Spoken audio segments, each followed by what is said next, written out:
مرکز مطبوعات وزارت کارهای داخلی تاجیکستان روز 4 ینور سال 2023 از آشکار شدن باز یک کشتار طفل خردسال در جنوب این کشور خبر داد. وزارت کارهای داخلی آدمکشی را به سر خود جنایت سنگین و کشتار اخیر طفل 3 ساله در جماعت به نام لاهوتی نویه دوستی ولایت ختلان را فاجعه دهشت‌انگیز نامید که مردم را وحشت‌زده کرد. بنا به گزارش پلکاونیک آفاق قادریان، سخنگوی ریاست وزارت کارهای داخلی ولایت ختلان، احسانوف سبحانعلی، سال تولدش 1991، ساکن جماعت لاهوتی نویه دوستی ولایت ختلان، با خود اقراری به شعبه میلیس این نویه حاضر شده خبر داده است که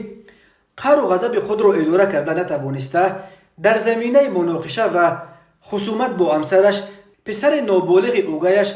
گدایف سمیر سال تولدش 2019 را به هلاکت رسانیده است. کارمندان میلیس و دادستانی نویه به جای حادثه حاضر گشته جسد در خون آغشته طفلک 4 ساله را که با یک بیرحمی مخصوص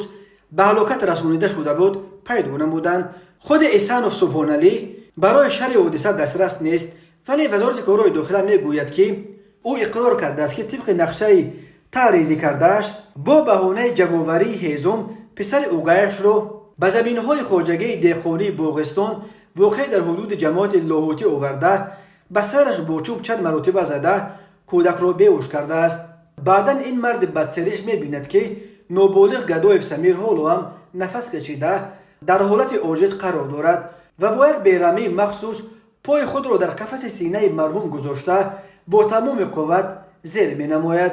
باز با چوب در دست داشتهش چند مرتبه به سر و رویش میزند که در نتیجه نابالغ در جای حادثه از جراحت‌های وزنی جسمانی به هلاکت رسیده است. وزارت کارهای داخلی می‌افزاید کشتار بیرحمانه این کودک نابالغ بار دیگر اهل جامعه را هشدار می‌دهد که در میان ما هستند نفرانی که قدر و منزلت انسان‌ها نزد این طایفه قیمتی ندارد. نسبت به احسانوف سبحانعلی در دادستانی نویه دوستی بر اساس ماده 104 قسم 2 کادکس جنایتی جمهوری تاجیکستان با اتهام کشتار طفل نابالغ عاجز با بیرحمی مخصوص پرونده جنایتی آغاز گردیده تفتیشات ادامه دارد. به او برای این جنایت مدهش تا 25 سال زندان و یا حبس عمرباد تهدید می‌کند.